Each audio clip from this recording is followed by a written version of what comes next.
తండ్రి అయిన యేసుక్రీస్తు నామములో అందరికీ వందనాలు చెల్లిస్తున్నాము. ఇప్పుడు వరకు కూడా ఈ ఒక లెంట్ డేస్ శ్రమల దినాల్లో మనము చక్కగా 32 మెట్లు పూర్తి చేసుకుని ఉన్నాము.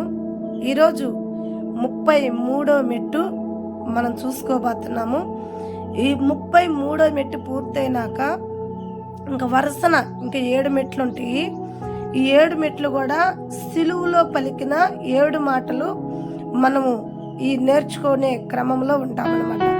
మీకు బోధించబోయే మెట్టులు ఇంకా 7 మెట్లు ఏంటి అంటే, ఈ 33వ మెట్టు పూర్తయిపోయినాక ఆ మిగతా 7 మెట్లు 40 మెట్లుకి ఆ మిగతా 7 మెట్లు యేసయ్య సిలువులో పలికిన 7 మెట్లు మీ ముందుకు తీసుకొస్తాం. మీకు ఆ ఒక మాటల వివరణలో మీ వద్దకు చేరుస్తాం. తప్పకుండా ఆ ఒక వివరణ వినిన మీరు వాటి చిత్తానుసారంగా జీవించాలని కోరుకుంటాం. తప్పకుండా మరి ఈరోజు మనము 33వ మెట్టు, ఈ 33వ మెట్టులో మనం నేర్చుకునే విధానం ఏంటి ఈ 33వ మెట్లని మనం చూస్తే, లూకాసు వార్త 2వ అధ్యాయము 37వ వచనంలో ఒక స్త్రీ కనపడుతుంది మనకి. దాదాపు 80 సంవత్సరాల చిల్లర ఉంటే ఆమెకి. ఆ స్త్రీ ఎవరో కాదు, అన్న అనే ఒక స్త్రీ ఉంటుంది. ఆ అన్న తన యవ్వన కాలంలో వివాహం జరిగిద్ది. ఒక 7 సంవత్సరాలు 8 సంవత్సరాలు భర్తతో కలిసి జీవించిద్ది. తర్వాత భర్త చనిపోతాడు. అప్పటికి ఆమెకి సంతానము కూడా ఎవ్వరు లేరు. కనుక భర్త చనిపోతాడు, సంతానము కూడా ఎవ్వరు లేరు. కాబట్టి ఈమె అందరి వలే కాకుండా, మనమైతే అందరి వలే ఎందుకంటున్నామంటే, మనం ఒకవేళ ఆ స్థానంలో ఉంటే మనం చెప్పే మాటలు ఏంటంటే, యవ్వన కాలంలో భర్త చనిపోయాడు, బిడ్డలు కూడా లేరు, చక్కగా అమ్మాయికి మరలా వివాహం చేయొచ్చు అనే మాటలు పెద్దవాళ్ళు అంటుంటారు. మనకు కూడా ఒక ఆలోచన కలిగి ఉంటుంది. అవును కదా, నా లైఫ్ అంతా ఎందుకు వ్యర్థం చేసుకోవాలి, నా జీవితం అంతా ఎందుకు వేస్ట్ కావాలి, చక్కగా నేను వివాహం చేసుకుని చక్కగా నా భర్తతో నా బిడ్డలతో హ్యాపీగా బంధువులతో మిత్రులతో కలిసి ఉండొచ్చు కదా, నాకు మంచి సపోర్ట్ ఉంటుంది, బెనిఫిట్ ఉంటుంది అని చెప్పి మనం ఆలోచన చేస్తాం. అయితే ఇక్కడ అన్న చాలా దేవుని మహిమపరిచే రీతిగా జీవించింది. ఎందుకు అంటున్నానంటే, తనకు అలాంటి ఆలోచనలు ఏమీ రాలా. తను ఒక్కటే అనుకుంది, అంతా నా మేలుకే జరిగింది. ఎందుకంటే ఇప్పుడు నేను ఒంటరిగా ఉంటే నాకు ఎటువంటి బంధాలు ఎటువంటి బాధ్యతలు లేవు. నాకున్న బంధము నాకున్న బాధ్యత ఒక్కటే, నన్ను సృష్టించిన సృష్టికర్త. ఆయన సేవలో నేను కొనసాగిపోవాలి. ఆయన ప్రజల కొరకు నేను ముమ్మారు ప్రార్థించాలి. నేను ఊపిరి ఉన్నంత వరకు కూడా ఆయన ప్రజల కొరకు ఆయన కొరకు మాత్రమే బతకాలి.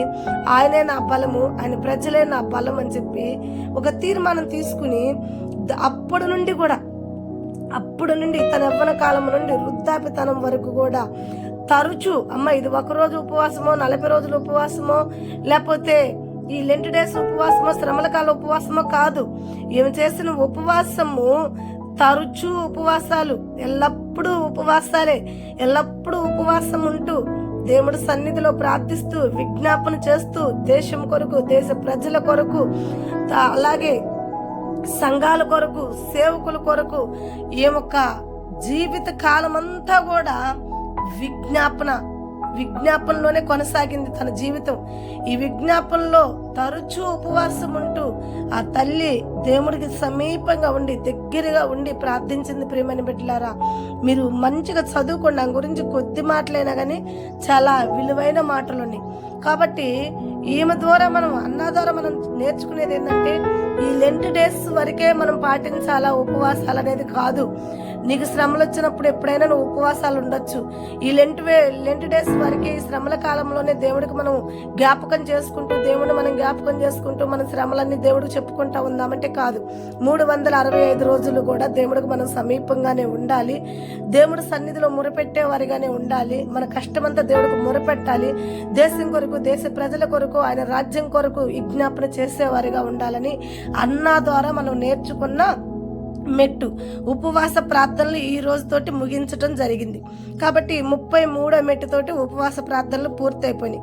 ఇక నుంచి మిగతా 7 మెట్టులు కూడా సిలువులో పలికిన 7 మెట్టులు మాత్రమే మీ ముందుకు వస్తూ ఉంటాయి.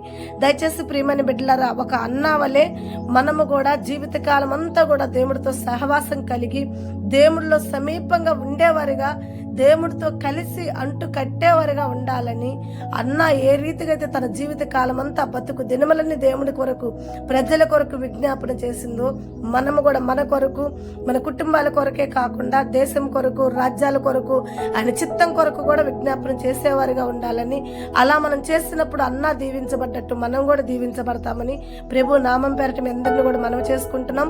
ఈ వాక్యం అనేకరికి షేర్ చేయండి. ముఖ్యంగా ఈ వాక్యాన్ని లైక్ చేయండి. ప్రభు మీ హృదయాన్ని ప్రేరేపణ చేస్తే తప్పకుండా ఈ వాక్యాన్ని, ఈ ఛానల్ని సబ్స్క్రైబ్ చేసుకోండి.